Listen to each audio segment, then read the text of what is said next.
நான் சொல்கிறது சரின்னு பட்டா ஏற்றுக்கங்க, இல்லைன்னா விட்டுருங்க. விழா அப்படின்னு சொல்லுவோம், அதாவது அது ரொம்ப ஆபத்தான நாள். ஏன்னா ஏன்னா மனிதன் எதையோ ஒரு விஷயத்தை நினச்சி கொண்டாடுவோம்.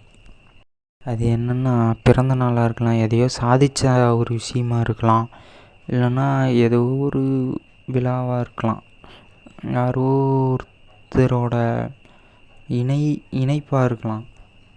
இப்படி எதையோ நினச்சி மனிதன் எதையோ கொண்டாடிட்டே இருப்பான். அதை மற்றவங்களுக்கு சொல்லுவான், நான் இப்படி ஒரு விஷயத்த நினச்சி சந்தோஷப்பட்டுருக்கேன், கொண்டாடிட்டுருக்கேன், வாங்க சேர்ந்து கொண்டாடலாம், சேர்ந்து அதை நினச்சி பகிர்ந்துக்கலாம், ஒருத்தர் பகிர்ந்துக்கலாம் அப்படின்னு சொல்லுவான். அதுக்கு ஒரு நாளோ ஃபிக்ஸ் பண்ணுவான். இல்லைன்னா சும்மா போகிறவங்கள நான் ஒரு விஷயத்தை நினச்சி நான் பகிர்ந்துக்கிறேன் அப்படின்னு சொல்லுவான். அது எதுன்னா ஒரு தேதியை குறிக்கும்,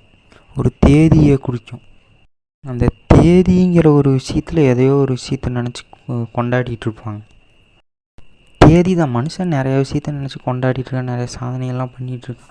அதெல்லாம் இருக்கும்போது ஒரு தேதின்னு ஒன்று இருக்கும், அந்த தேதியை நினச்சி அவன் ஒரு விஷயத்தை செலிப்ரேட் பண்ணுவான். அப்போ நிறையா பேர்த்த அவன் கூப்பிடுவான், வாங்க செலிப்ரேட் பண்ணலான்னு. அந்த கரெக்டாக அந்த தேதிக்கு வருவாங்க. அந்த தேதியில் பார்த்திங்கன்னா அவங்க எதுக்கு வராங்கன்னா கொண்டாடுறதுக்கு தான் வராங்க. அவங்க எதுவும் பெருசாக எந்த வேலையுமே செய்கிறதில்ல. அப்போ முன்ன பின்ன தெரியாதவங்க, ஒருத்தருக்கு மேலே ஒருத்தர் ஏற்கனவே கோபம் இருந்திருக்கலாம், அவங்க எல்லாம் வருவாங்க. எதுக்கு வருவாங்கன்னே தெரியல, சும்மா கொண்டாடுறதுக்குன்னு வருவாங்க. அப்போ எதுக்கு வர்றேன்னே தெரியாமல் கரெக்டாக ஒரு தேதியை பார்த்து நிறைய பேர் கூடிடுறாங்க.